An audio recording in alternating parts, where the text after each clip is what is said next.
What have we watched? Poddy!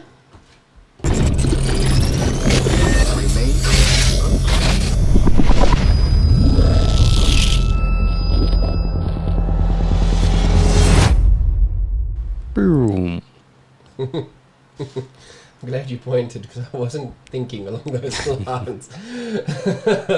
It's like, I'm here, but I'm not here entirely. Fatigue does that, man. Sheesh. No, this is true. At least it's not podcast fatigue. I think we'd be in a bit of trouble if we had podcast fatigue. I think we're still good in that area. Not yeah, I think yet. we got loads of nonsense to talk about, like forever, dude. Not quite sick of it yet, and so far I don't think our audience is sick of us yet. I hope not. Maybe it's because we keep giving them stuff. Yeah, we say that. Yeah, we're going to punt the competition a little bit more, and then we'll do another draw, and we'll see who wins that cool hamper. So if you haven't already, get your name and your entry in there. Even if it's friends, family, we don't care. Just get your name in and let's see. Yes. So continuing in some of the things that I managed to watch since our last little gap. The one that we were just talking about, the Blacklist, and you and Kira hitting that hard in terms of that. And I was on the same kind of vibe for a while. But like you said, there's so many seasons still, and it got to a point where I had to tap out and just like sidestep. And I mentioned to you that the one that I sidestepped to was Ncis Los Angeles, which was actually quite cool. And I think I just finished season 12.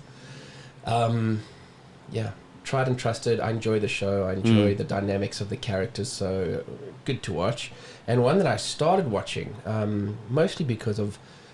I leant towards it in two ways. Mostly, some of it was like Joe Rogan, and his whenever he touches or ventures into the world of fighting, MMA fighting, and all of that stuff, and when guys ask him about fighting styles and certain fighters, who's good, who's bad, strengths and weaknesses, all that stuff. So it kind of pushed me there, and then just the Krav and stuff that I do, Krav and Jiu-Jitsu, and recently we've started looking and learning MMA as well, and various like aspects of it that are quite good to know generally to handle yourself.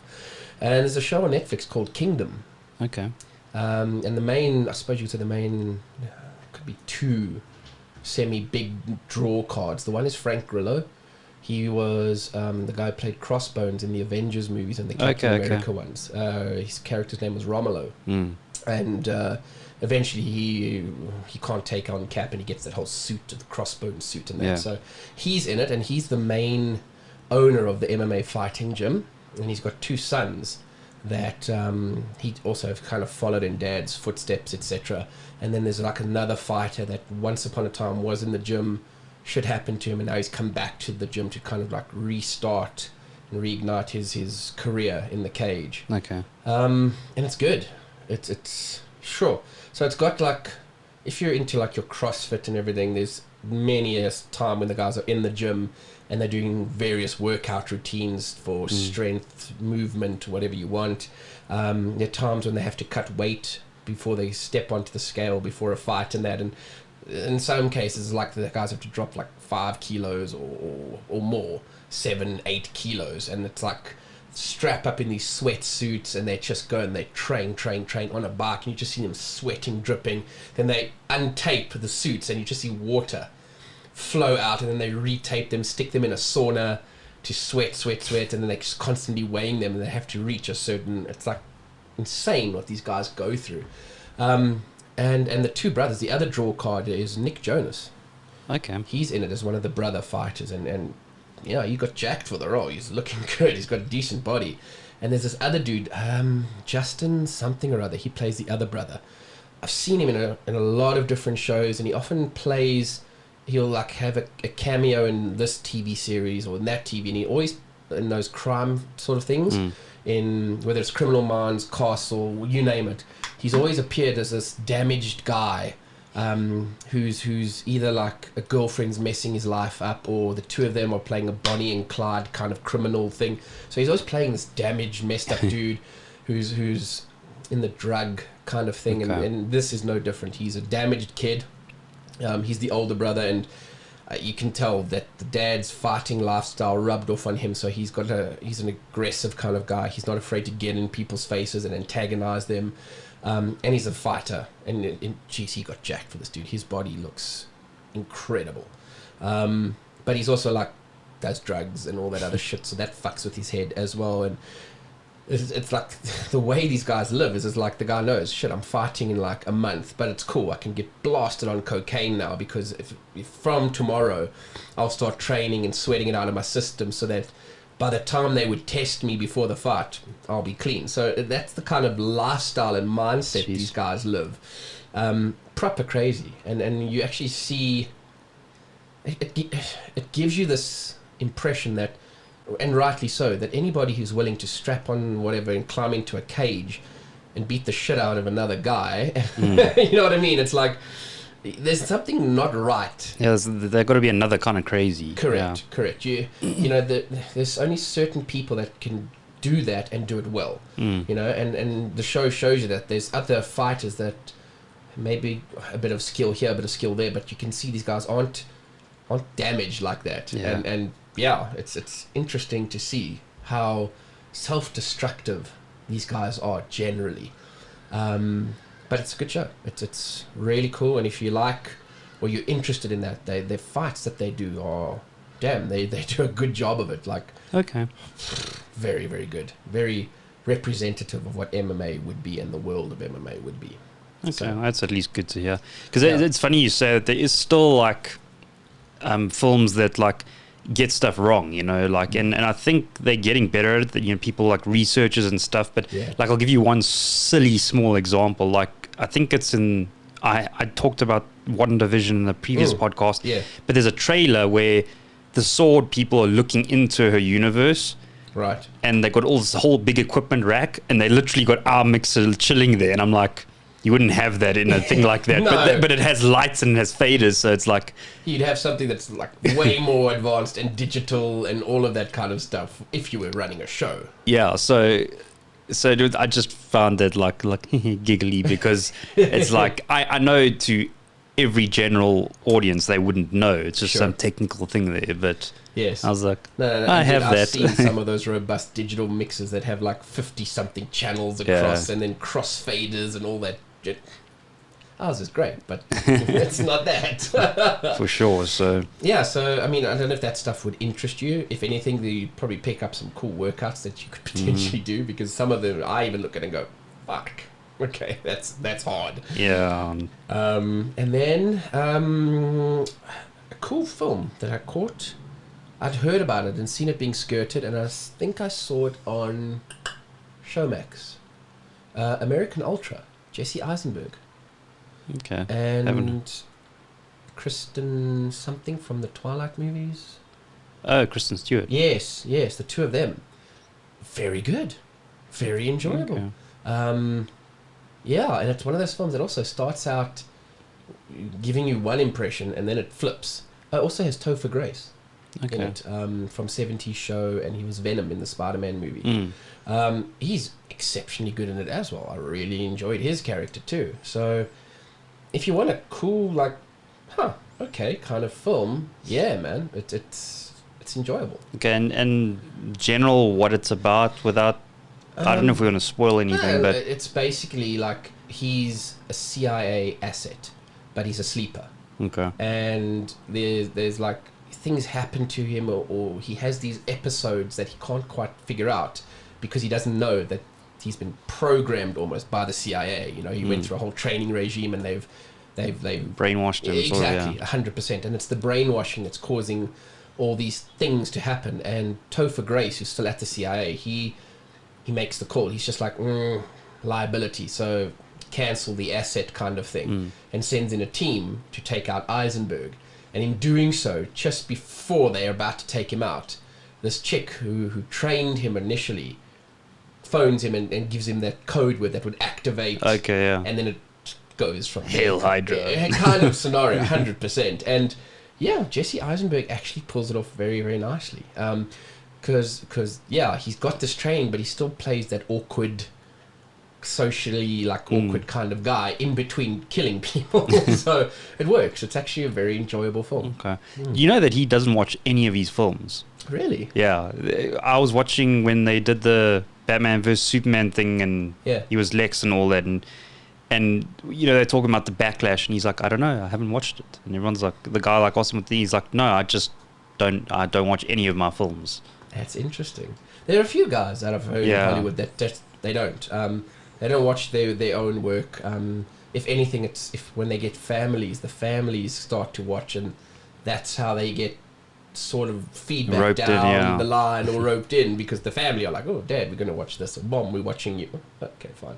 So there are a few of them, apparently. I just find that strange, man, because and I'm sure you know this already, but especially big films like that, they go all out, spreads and everything for the opening screening with all the execs and stuff, and generally you invite those kind of things, and you're 100%. Like, nah, sorry, I'm not going to come. Global tours all around to launch the film. I agree with you. I don't know. I suppose, I'm guilty of watching our podcasts as soon as they go up on YouTube. I'll be frank about it. It goes up, and initially it started out as a quality check thing. So let me watch it. Let me see, is the sound right? How does it translate on a screen as opposed to the laptop, etc. Just that kind of feel about it. And often, there are times where it's even playing in the background. I'm not really watching, but I'm kind of just listening to what we were talking about. And it's weird how there's a lot of stuff that when I put it up there, I rewatch it and I go, oh, I forgot we talked about that. Like, geez, okay. Or often we'll make a reference to a previous, but we'll flash up a cue card, and I keep forgetting to put those in. Yeah, and there was once or twice, did you say that, where I couldn't. I know I've talked about something as killing the children, but I don't know if I double talked about it. I was like, I don't know. I can't remember. So it's those kinds of things that part of me thinks maybe it's a hint of vanity. I don't know, but there's another part of me that I'm happy and proud. That we should be. Yeah, that we're doing it, and we're out there. We're on this channel, this platform, shall I say? So there's a lot of pride to it too. Anyway, give American Ultra. I'm actually gonna write that down now. I really enjoyed it. It was one of those. It popped up in a few YouTube videos and channels that I'm thinking underrated. Yeah, because I haven't heard about it at all, so that's why. And it was proper one of those YouTube videos that said top 10 underrated hits from the last decade, something along those lines. And there was this thing, and they didn't give too much away. And I was just like, oh, it's like a CIA type of thing. Okay. For that reason, I'll watch it. And I was very surprised at how good those three main people were in their allotted roles. Nice. Yeah, very cool. Another one that I got to watch that from one of those things too, it was top 10 horror / monster movie spoof kind of thing. So, one of the ones that's on there is a good movie called Tucker and Dale versus Evil. And the whole premise is it's all those college kids go up to a log cabin, and same cliche, yeah. But in this thing, along the way, they meet these two rednecks at a gas station, and it's just the way they film it. You think, oh, the rednecks are going to be trouble, and then as the kids leave, they cut to the rednecks, and you just see that they're just these two guys from the South. That's it. But they're good guys. They're decent dudes, and there's a lot of stuff that happens in the movie where kids get killed. This one dude's working a bandsaw, and the guy's trying to get his attention to say, dude, put on goggles and that's not to be fucked with. And the kid, arrogant, he's like, yeah, fuck you hillbilly, whatever. And he's not watching, and his hand gets caught in the saw. And this guy's like, oh my god! And he's trying to go and help the dude, and everyone's like, oh, look, he fed him through the bandsaw. And he's like, I'm trying to help him. He's trying to pull this guy out, blood splattering, and it's just the way they do it constantly. These guys are just constantly trying to help, yet get sucked into these bad situations. So it's like a twist on that normal log cabin killing spree type of movie. And this other one that I watched was called Love and Monsters. Okay. And Sounds familiar for some reason. And I dare say that the only real like known person in the movie is not even a main character. It's the guy. Shit, now I forgot his actual name, but I'll flash it up on the screen with pictures. There's the dude who played Merle in Walking Dead and Yondu in Guardians of the Galaxy. Oh, flip. I don't know his real name, but yes, I know. Yeah, so he's in it, and he's this like wise, sagey type of character kind of thing. So the basic premise is big asteroid comes, and it's going to just wipe out the entire Earth. And as that started, I started to think like, I don't want to close my eyes.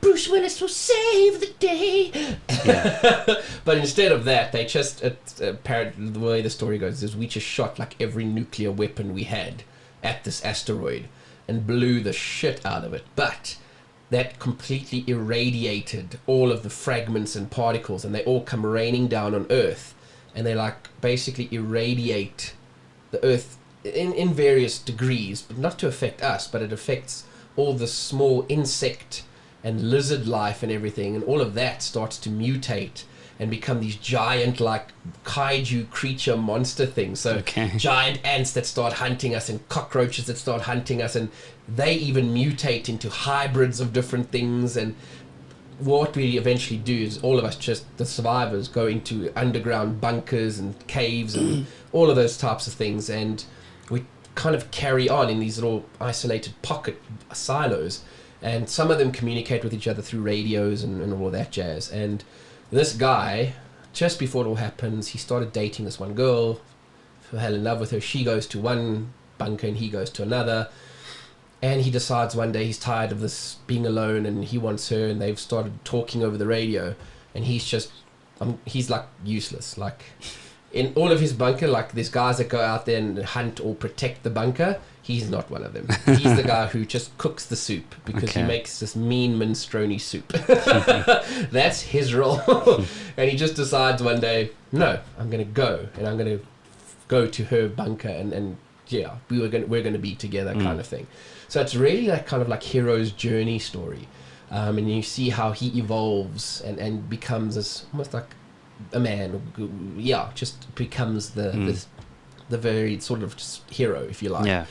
And that Merle guy, he meets him along the way, and Merle shows him like they've got rules of survival, him and this partner that he's traveling with, and this guy learns these rules, and they teach him basic survival. But as they part ways, like they're like, you won't last a day without us. But anyway, it's very cool. And there's like one or two moments in the film where proper like in the feels moments.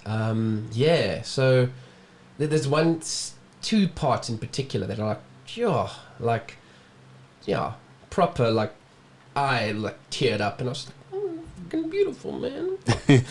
So yeah, I think if you want another just underrated but flipping excellent film, for me it was right up there with Zombieland and all of those kinds of. And what's cool it called movies. again? Love and Monsters. Oh yes, Love and Monsters. Yeah, and I think it came out like a year or so ago. No main big name actors, but just a really good, solid story and a great, just feel goody movie in the end. And cool. Yeah, awesome, very very cool film. So nice one. That was it. And I don't know if there was anything else really that I can consult the guru, the notes. Yeah, man. The only other thing that I can touch on that I did watch that's also on Netflix is that new The History of Swear Words.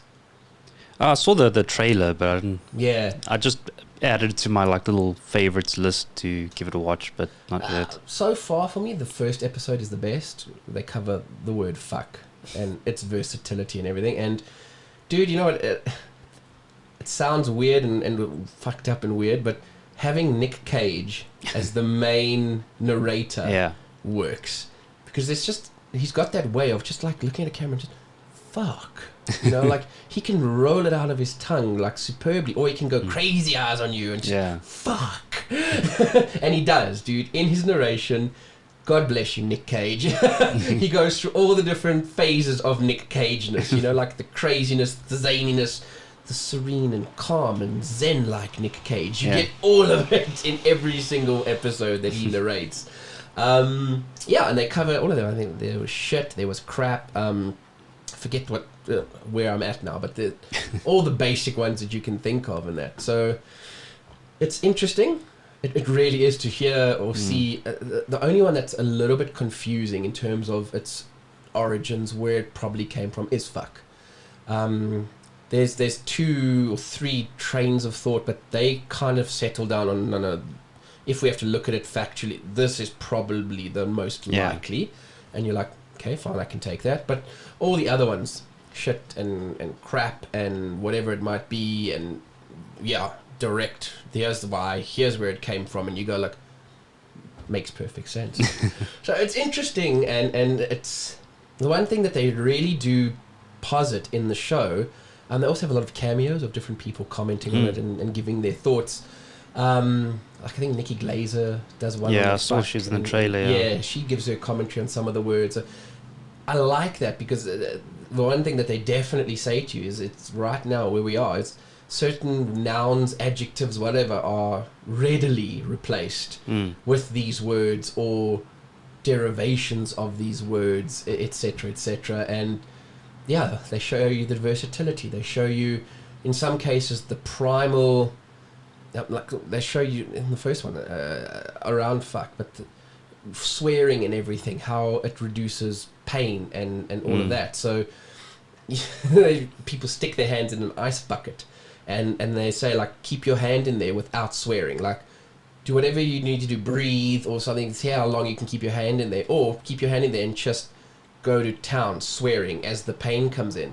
And it's like noticeable, like 5 to 10 minutes longer that people can keep their hand in there. Jeez. And they say it because when we do, it taps into a very, like, that medulla oblongata, like that proper primal instinctual part of our brain. And there it just cuts off those pain impulses and then replaces them with aggression and other chemicals that help you stave off the pain and stuff. So just from that, I was just like, that's fascinating. Wow, okay. I should swear more. 100%. And in the right context, it's actually going to be good for me. Like, So it was just, it's interesting, if nothing else. Nice. Certainly piqued my curiosity. Cool. Yeah. So, if you liked what Mark and I were talking about here, or just like our content in general, please like, subscribe, and hit the bell notification for more videos. And do us a favor and find us on the social media platforms like Facebook and Instagram. See you in the next video.